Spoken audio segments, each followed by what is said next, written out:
2020년 2월 6일 누가복음 9장 28절에서 36절 말씀 묵상. 오직 예수만 보이더라. 거룩하신 예수님, 이 말씀을 하신 후 8일쯤 되어 예수께서 베드로와 요한과 야고보를 데리고 기도하시러 산에 올라가사 기도하실 때 용모가 변화되고 그 옷이 휘어져 광채가 나더라. 문득 두 사람이 예수와 함께 말하니 이는 모세와 엘리야라. 영광 중에 나타나서 장차 예수께서 예루살렘에서 별세하실 것을 말했으. 베드로의 간청.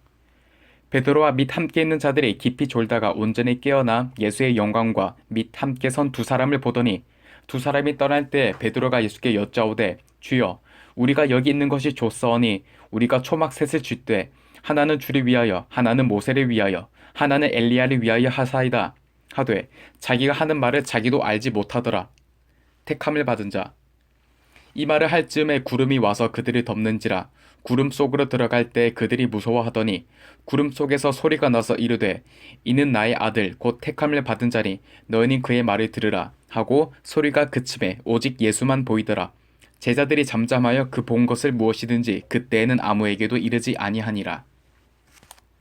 본문 요약. 예수님이 3명의 제자를 데리고 산에서 기도하실 때 용모가 변하고 옷에서 광채가 납니다. 주님은 영광 중에 나타난 모세와 엘리야와 함께 자신이 장차 당할 십자가 죽음을 말씀하십니다.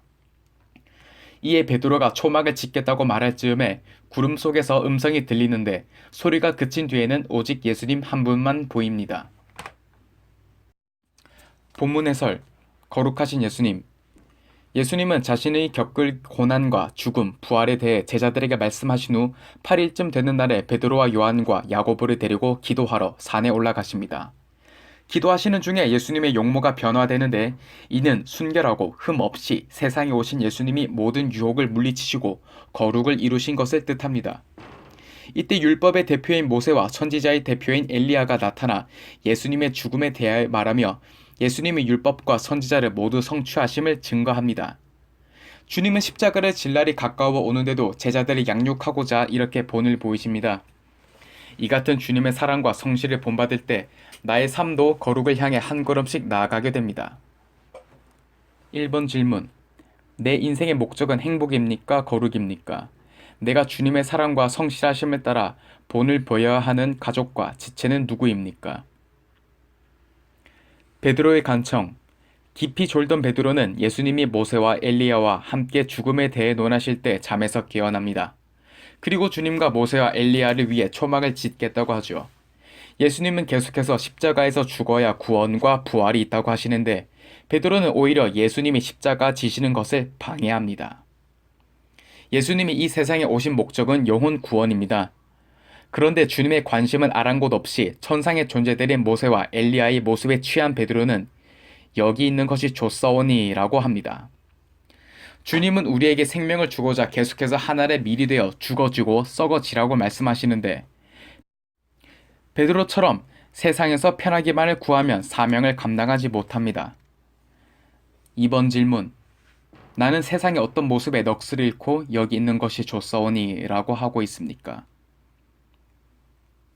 택함을 받은 자. 초막을 짓고 살겠다는 제자들에게 곧이어 구름이 덮이고 두려움이 엄습합니다.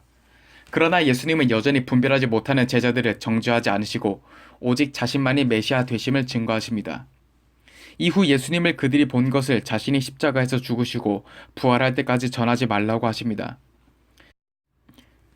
예수님을 믿는 성도가 할 일은 할 말과 안 할 말을 분별하며 십자가 복음을 전하는 것입니다.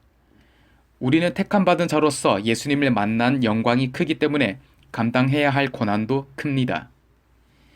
이것을 대비하며 내가 자랑하는 학벌과 돈, 자존심 등을 모두 내려놓고 주님만을 따르기로 할 때 어떤 상황 속에서도 부활의 주님을 증거하게 될 것입니다.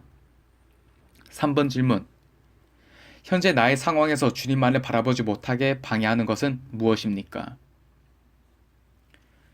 기도하기.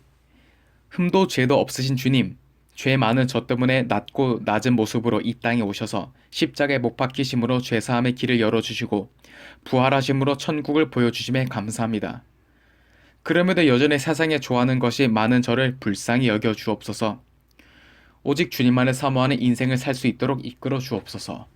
아멘. 묵상 간증. 오직 예수만 보이는 환경. 문명주. 제가 초등학교를 졸업할 즈음 부모님이 운영하시던 양계장이 망하게 되었습니다.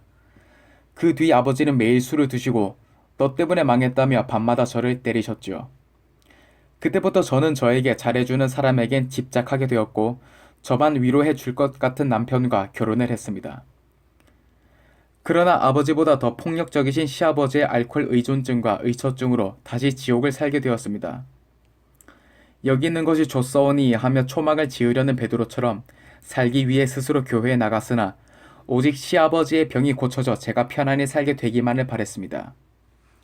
그러다가 저는 남편의 계속되는 바람 사건으로 주님을 인격적으로 만나게 되었습니다. 주님을 만나니 저의 자존감이 회복되었고 인생의 목적이 행복이 아닌 거룩임을 알게 되었습니다. 남편과 시아버지의 구원에 대한 애통함도 생겼습니다.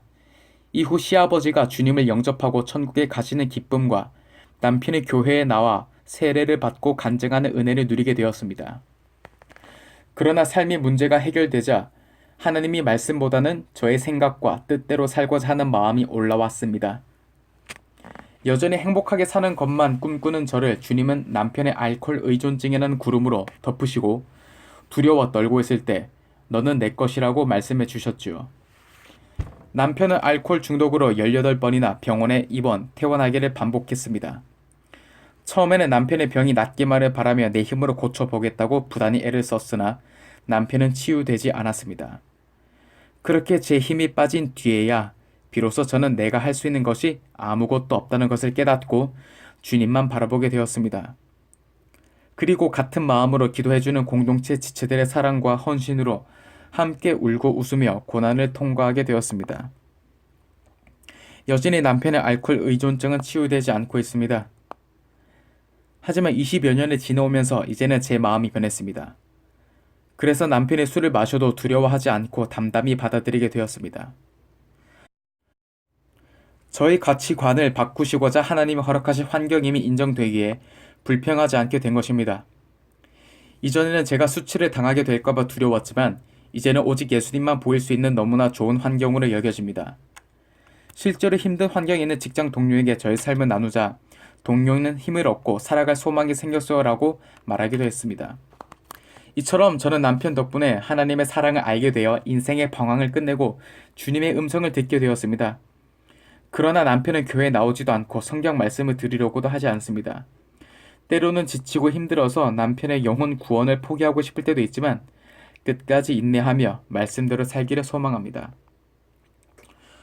오늘 말씀 묵상 마치도록 하겠습니다. 주님 안에서 승리하세요.